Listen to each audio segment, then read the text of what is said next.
Mardi 13 août 2019, 19h, la grande édition de Esaü TV, les titres.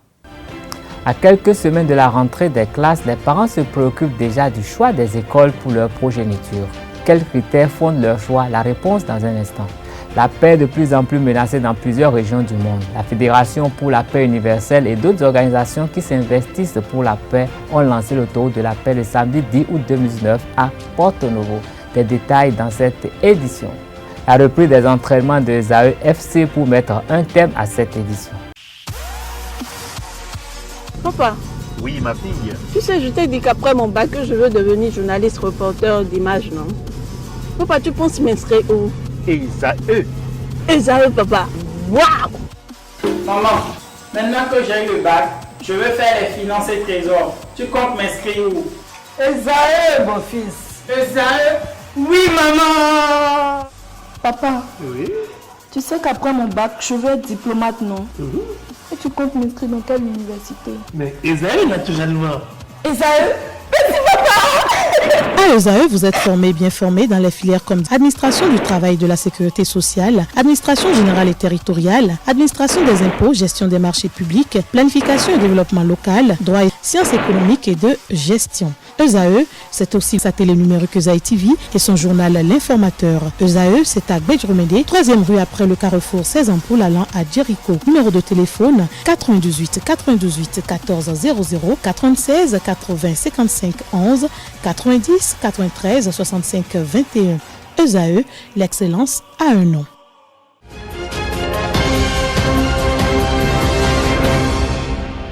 Mesdames et messieurs, bonsoir et bienvenue dans cette édition.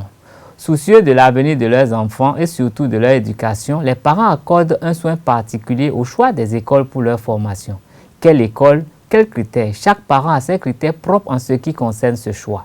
Quels sont donc les critères sur lesquels ils se basent pour opérer cette sélection? Quelques parents ont bien voulu répondre à cette question. Ils sont au micro de Anifat Boukari et de Diepte Hungue. Je me base sur la discipline dans l'école, la rigueur surtout. La rigueur, parce que tout passe par la rigueur. Une chose est d'envoyer ses enfants à l'école, dans un collège, mais autre chose est de les suivre. Il faut suivre les enfants, la qualité des professeurs. Et de façon générale, de tout ce qui fait partie du staff au niveau du collège, que ce soit de l'école. C'est ça. Et surtout, moi, mes enfants sont dans une école, mais dans un collège catholique, où je sais qu'il y a la rigueur et il y a la crainte de Dieu. Parce que tout passe par là. Tout passe par la crainte et la rigueur. Parce qu'ils sont là, ils vont nous représenter demain.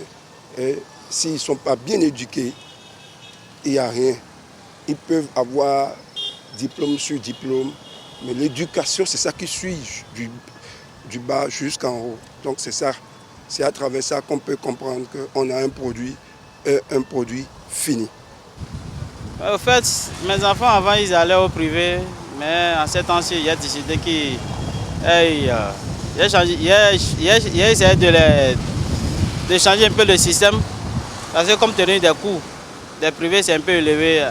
À l'heure actuelle, les choses ne vont pas comme c'était avant. Nous choisissons les privés parce que souvent les publics, après c'est les grèves et consoles qui fait que nous choisissons souvent les privés. Souvent les publics aussi, on voit que souvent les professeurs chez les filles, parce qu'ils sont en public et ils sont les forces de faire tout ce qu'ils veulent. Ça aussi, ça nous inquiète. Entrepreneur, la réussite, c'est le titre du livre de 55 pages écrit par Chérubin Kpenou Gbenyin, désormais auteur. Le lancement officiel de l'ouvrage a eu lieu le samedi 10 août 2019 à Abomey-Calavi en présence de plusieurs parrains dont Albin Feliro, des amis de l'auteur et de nombreux amoureux de la lecture, mais également en présence de plusieurs jeunes entrepreneurs. Au nombre des invités de marque figure Madame Aude Couton, présidente de l'organisation non gouvernementale humaniste Bénin. Au micro de nos reporters, elle lève un coin de voile sur l'importance de la lecture et la particularité de l'ouvrage de Chérubin Kpenou Gbenyin. Elle est au micro de Nadège Tiwan et de Christian Thomaï-Mena. J'aime lire. J'aime aller à la découverte de beaucoup de choses à travers les livres. Quand vous lisez, vous pouvez parler aisément, comme je suis en train de le faire. Quand vous lisez, vous avez beaucoup d'autres idées qui complètent vos idées à vous. Et quand vous lisez, vous découvrirez des histoires que vous n'avez jamais entendues, des histoires inspirantes, des gens qui ont souffert, mais quand même ont pu se démarquer et ont transformé leur souffrance en expérience et en sagesse. C'est ce que relatent quand même souvent les livres. J'aime lire et je fais la promotion de la lecture à travers ma bibliothèque, la bibliothèque de l'ONG dénommée Je lis, je découvre. C'est pour cette raison que je suis venue à ce lancement pour m'imprégner de ce que l'auteur nous cache. L'auteur étant un entrepreneur aguerri qui a fait beaucoup d'expériences, qui a eu beaucoup de difficultés et de sa statut d'employé à l'entrepreneur a pu quand même tirer son épingle du jeu et comprendre qu'effectivement, pour réussir, il y a des processus. Et ce sont ces processus-là qu'il nous a décrits dans son roman, dans son livre de poche, que vous pouvez facilement mettre dans le sac, même avec 6, personne ne saura que vous avez un livre dans le sac, pour lire et découvrir ce qui se cache dans ce livre à travers son auteur. J'aimerais exhorter quand même la population, les jeunes, à avoir le goût de la lecture. C'est pourquoi ce livre est édité en 50 pages au plus. Ces 50 pages vous permettent de lire de belles choses, mais qui ne sont pas forcément volumineuses. Vous voyez, donc facilement, en 2 jours, vous pouvez la finir. Même en 1 journée, vous avez fini ce livre-là.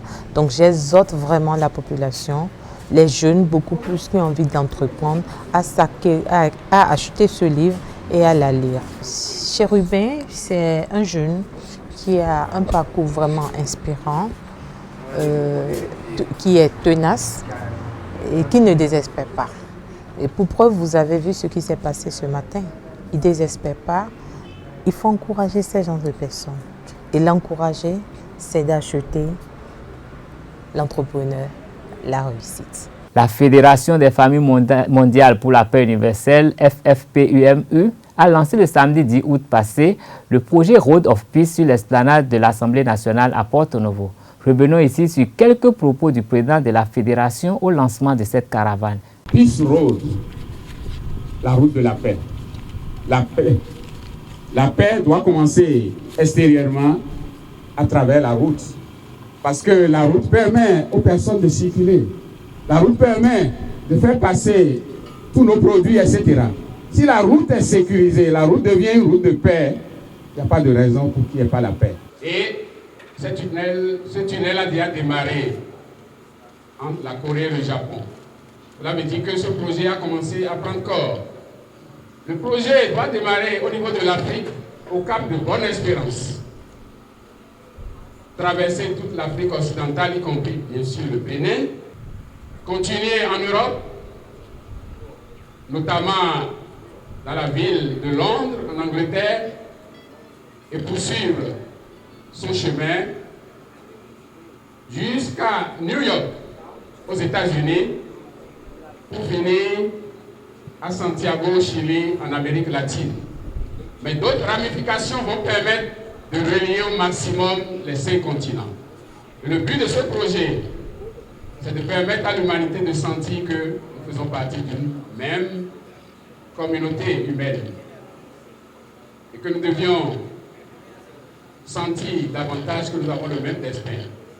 La caractéristique de ce projet est que, comme le dit son nom, Peace Road, la route de la paix, cette autoroute ne sera pas empruntée par des êtres humains qui sont armés. C'est-à-dire, les armes seront interdites sur cette autoroute pour pacifier et rendre réellement pacifique une telle autoroute. Et ce projet doit prendre corps.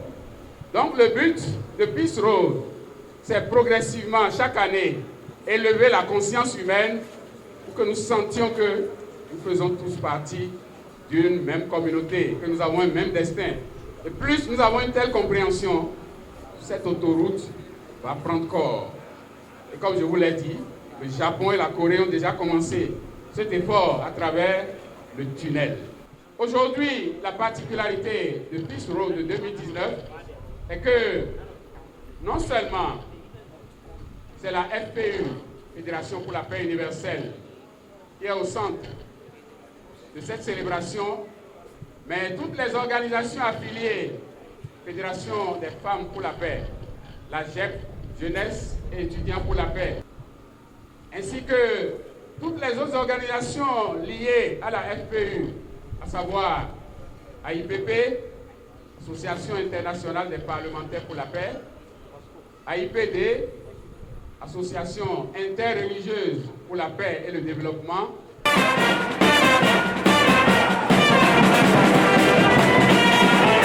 En passeport, 72 heures après leur brillante entrée en lice en Coupe de la Confédération africaine de football à Nouakchott face à ASC Nîmes, Richard Bio et ses poulains ont repris les entraînements ce matin au stade René Préven de Cotonou.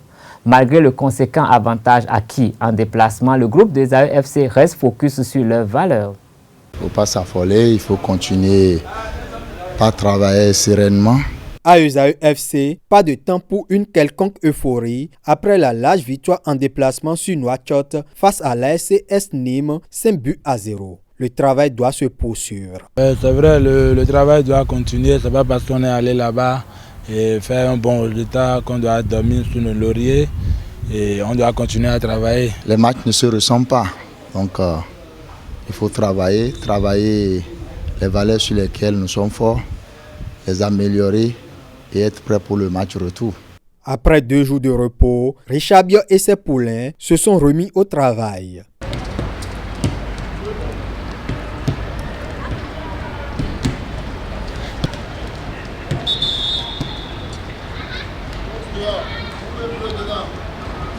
Ce mardi 13 août 2019, débriefing du match aller et exercice physique constituent l'essentiel de cette séance. Il a été question d'une reprise du groupe, une prise en main du groupe, c'est-à-dire faire une critique et autocritique du match qu'on a joué là-bas. Aujourd'hui, nous connaissons notre adversaire, nous connaissons ses points forts et ses points faibles. Maintenant, voir ce qu'il faut améliorer. Et vous allez constater que d'abord, on a commencé par une séance un peu plus physique avec ballon, parce que nous, ça a toujours été notre habitude. Donc on a dosé un peu on a essayé de monter un peu le mercure en travaillant un peu notre condition physique, parce qu'on a fait 3 jours sans toucher au ballon. Donc il était question qu'on monte un peu le rythme physique.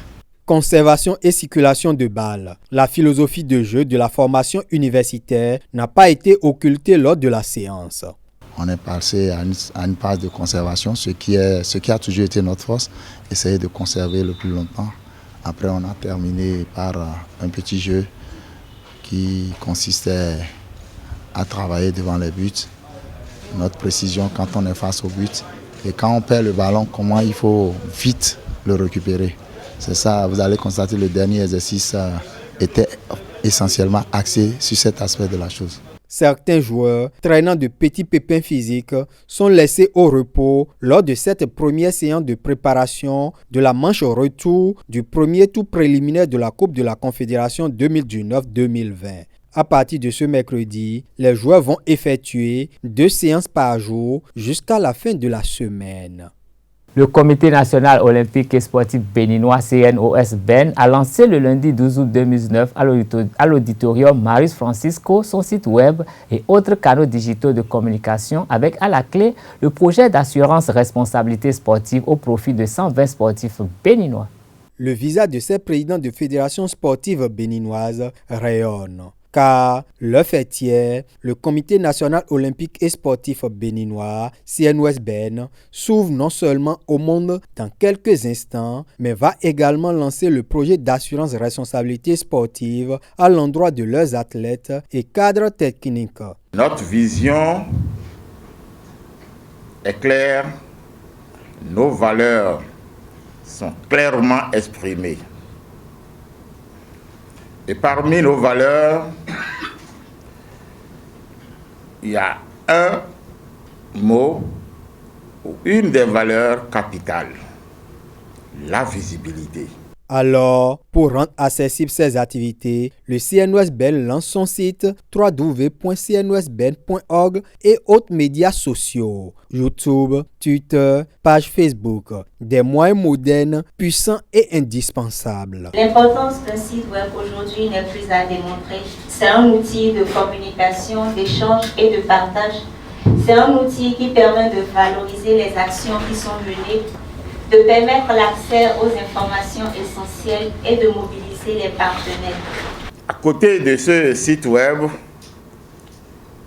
vous serez surpris de la panoplie d'autres applications mises à votre disposition. Et je pense que les différentes adresses vous sont indiquées désormais pour que vraiment vous soyez connus non seulement par nos compatriotes, mais à travers le monde entier.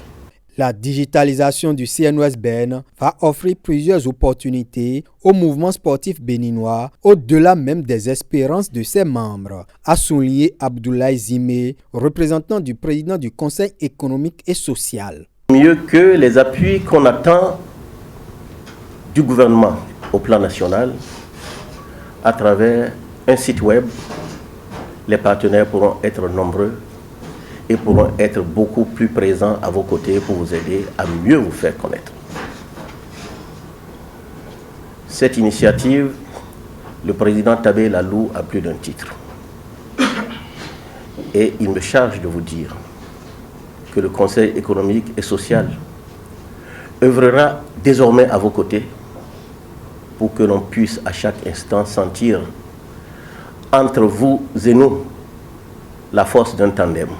Pour faire face aux risques lors des compétitions, le CNOSBN a souscrit à une police assurance responsabilité sportive en faveur de 112 sportifs béninois, 97 athlètes et 23 encadreurs, sélectionnés à partir de critères bien définis. Le président Julien Minanvoa et son équipe entendent apporter sous peu d'autres innovations pour le rayonnement du sport béninois. EcoVoa, c'est vrai. D'ici là, nous vous ferons encore appel. Et pour mettre un terme à cette édition, quelques membres du mouvement sportif béninois se sont prononcés sur ces deux innovations à la fin de la cérémonie de lancement. Suivant les impressions de Richard Assa, président de la Fédération béninoise de triathlon, et de Franklin Aounou, vice-président de la Fédération béninoise de roller sports. C'est une très bonne chose. Nous l'avions recherché pendant longtemps. Parce que chaque fois quand vous avez une activité, c'est des soucis. Chaque fois quand vous voulez voyager, c'est des soucis, et que cette opportunité qui vient de nous est offerte, je crois que nous avons saisi la balle au bon. C'est vrai, comme l'a dit le secrétaire général, nous venons de naître, nous ne sommes pas encore à l'international, ça fait partie des critères. On n'est pas désigné, ce n'est pas grave, nous allons travailler pour ça. Et je souhaite que ce que nous venons de voir, ce site qui vient d'être inauguré, que nous profiterons aussi de ce site afin que cette affaire d'assurance-là, nous puissions prendre ça à cœur. Parce que, comme l'a dit quelqu'un aussi dans la salle, ce n'est pas seulement les encadreurs, les athlètes, mais il y a les organisateurs aussi qui ont besoin d'être assurés. Parce que si eux ne vont pas sur le terrain avant les autres acteurs, je crois que la fête ne pourrait pas avoir lieu. Nous allons féliciter le président du Comité national olympique du Bénin et le secrétaire général, tous ceux qui ont travaillé au niveau de ce projet pour que ce projet-là soit vraiment un succès et que nous en bénéficions. C'est un grand pas fait déjà pour la visibilité de nos activités et notamment pour le roller sport qui n'est pas encore trop connu, même si nous faisons des efforts. Aujourd'hui, nous sommes ouverts au monde entier et c'est vraiment à saluer. Oui, le projet d'assurance est également une grande joie pour nous, c'est une satisfaction pour nous. Parce que nous avions déjà l'habitude à certains événements de solliciter les compagnies d'assurance, de souscrire à des polices d'assurance. Mais là, ce qui est fait, c'est vraiment bien pensé. Et je crois que cet accompagnement sera d'une importance capitale pour nous. Parce que ça nous mettrait donc à l'abri de certains sinistres que nous n'imaginons pas à travers nos événements.